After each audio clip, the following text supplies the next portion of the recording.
اللهم صل على سيدنا محمد وعلى اله وصحبه اجمعين. ازيكم يا بنات؟ عاملين ايه؟ يا رب تكونوا بخير. فيديو جديد، والنهارده ان شاء الله هنعمل مع بعض كيكه الشوكولاته. هنعملها النهارده بطريقه سهله وبسيطه جدا، يعني ابسط مما يكون، وهتطلع معاكي ما شاء الله هشه وناجحه، وطعمها كمان لذيذ جدا. شايفين شكلها ازاي؟ ما شاء الله تحفه. واقول لك على كام تركايه كده، الكيكه هتطلع معاكي زي القمر. قبل ما نبدأ بقى الفيديو، لو بتشوفوني أول مرة، أنا أم رودي، دي قناتي أم رودي في المطبخ. لايك وشير للفيديو لو عجبكم، واشتراك في القناة. نسمي الله ونصلي على الحبيب المصطفى عليه أفضل الصلاة والسلام، ونبدأ بقى الفيديو بتاعنا ونشوف هنعمل كيكتنا القمر دي ازاي. يلا بينا. أول حاجة يا بنات، عندي 3 بيضات يكونوا بدرجة حرارة المطبخ، يعني مخرجاهم من التلاجة قبلها بساعة على الأقل. كمان عندي كيس من الفانيليا. تقدري هنا تستعملي في كيكه الشوكولاته فانيليا سايله، انما انا مش بفضل لما تكون مثلا كيكه البرتقال او اي كيكه عاديه تستعملي الفانيليا السايله، بحسها بتغمق الكيكه. تمام.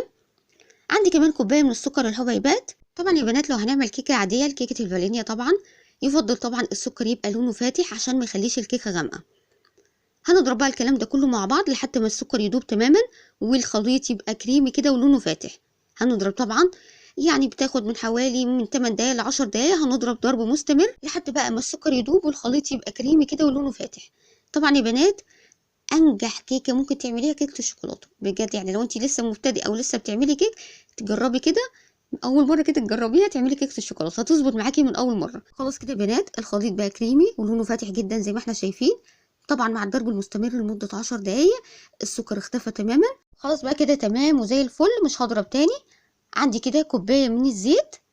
الكوبايه طبعا اللي انا هعاير بيها السكر، عايرت بيها الزيت، عايرت بيها الحليب. نزلت بقى كوبايه من الزيت، وكمان عندي معلقه صغيره من الخل، وكمان عندي كوبايه من الحليب. معلقه الخل يا بنات اول حاجه بتخلي الكيكه هشه جدا، وكمان بتديلي على زفاره البيض. تمام. الخل مع الفانيليا بينهوا تماما ريحه البيض. هضرب بقى الكلام الجميل ده كله مع بعض زي ما احنا شايفين. هدخل بقى المكونات كلها في بعض، يعني هنضرب المكونات كده مع بعض حوالي من 5 دقايق ل6 دقايق كده، وهسيبها على جنب وكده. ايه المواد السائله تبقى جاهزه. نيجي بقى للمواد الجافه. عندي كوبايتين من الدقيق، وكمان عندي معلقه من النشا، طبعا بتخلي الكيكه هشه جدا، وكيس من البيكنج باودر، رشه من الملح، وكمان عندي نص كوبايه من الكاكاو الخام. طبعا الكاكاو يبقى خام. هبتدي بقى انخل الكلام الجميل ده كله مع بعض، لان كل ما تنخلي المواد الجافه كل ما الكيكه هتطلع معاكي هشه جدا. لازم يا بنات ننخل المواد الجافه كويس جدا، وبالذات الكاكاو، لان الكاكاو بيعمل تكتلات، وانا مش عايزه اي تكتلات معايا في الكيكه. هقلب بقى المواد الجافه كلها كده مع بعض، وانا قبل ما انزل بالدقيق طبعا وانخله مع المواد الجافه اللي هي الكاكاو والبيكنج باودر والنشا، انا نخلاه قبل كده مرتين. هفضل اقول لكم كل ما تنخلي المواد الجافه كل ما الكيكه هتطلع معاكي هشه جدا. تمام. وهنا برضو هنخل مره تانية لاني انا مش عايزه برضو اي تكتلات. ابتدي بقى احط كميه الدقيق كلها كده، وهبتدي ان انا اضرب الكلام الجميل ده كله مع بعض. اول حاجه كده هقلب تقليبه بسيطه بالمضرب، وبعد كده هبتدي اضرب الكيكه. اول حاجه يا بنات لازم نضرب الكيكه في اتجاه واحد، لان انا مش عايزه اي هوا دخلته في الكيكه يخرج تاني. تمام. واحنا داخلين مره واتنين وتلاته، وده كله هوا داخل في الكيكه انا مش عايزاه يخرج تاني. هبتدي بقى اضرب في اتجاه واحد زي ما اتفقنا، زي ما احنا شايفين، مش عايزه اي تكتلات في الكيكه. هبتدي بقى اي حاجه كده في الاطراف او في الجوانب كده هبتدي ان انا انزلها بالمعلقه زي ما احنا شايفين، عشان كل المواد تتضرب كلها مع بعض. اهو زي ما احنا شايفين يا بنات، ده السمك بتاعها. هبتدي اضرب كده من حوالي كده ايه، يعني ما بتاخدش وقت كتير، 5 دقايق كده بالكتير، وبتبقى جاهزه معايا.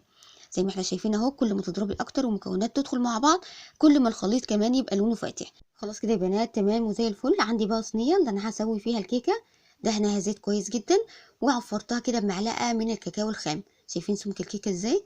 ما شاء الله تحفه.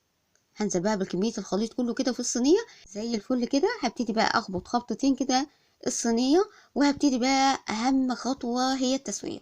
طبعا انا مشغله الفرن على درجه حراره عاليه. هدخل الصينيه في الرف الوسطاني اول 5 دقايق على نار عاليه، وبعد كده هدي النار، وده كله طبعا والفرن مقفوله. ما افتحش الفرن خالص على الكيكه يا بنات عشان ما تهبطش معايا. وبعد يا بنات ما الكيكه تستوي مش هخرجها من الفرن على طول، يعني هطفي النار واسيبها طبعا في الفرن حوالي 10 دقايق، ووارب فرن البوتاجاز، لان انا مش عايزاها تطلع من الحراره على هواء البارد هيخليها تهبط معايا. تمام كده. هنا بقى الكيكه بتاعتي استوت، خليتها بردت تماما، وابتديت اعمل فتحات كده في الكيكه. شايفين الكيكه مستويه وزي العسل. اهم حاجه الكيكه تبرد تماما قبل ما انزل بصوص الشوكولاته. طبعا الصوص ده انا عملته معاكم قبل كده، وهسيب لكم المكونات بتاعته في صندوق الوصف. هبتدي بقى انزل بكميه صوص الشوكولاته كده واوزعه على الكيكه كلها. ده بقى يا بنات بيكون الشكل النهائي للكيكه. شايفين شكلها ازاي؟ تحفه ما شاء الله، شكلها يفتح النفس بجد يا بنات. كيكه ممتازه جدا، هتظبط معاكي من اول مره وهتعجبكم قوي. بتمنى بقى طريقه النهارده للكيكه تكون عجبتكم. ولو عجبتكم بقى ما تنسوش اللايك والاشتراك في القناه، وان انتوا تفعلوا زر الجرس على الكل عشان يوصلكم كل جديد انا بنزله على القناه. استودعكم الله، والسلام عليكم ورحمه الله وبركاته.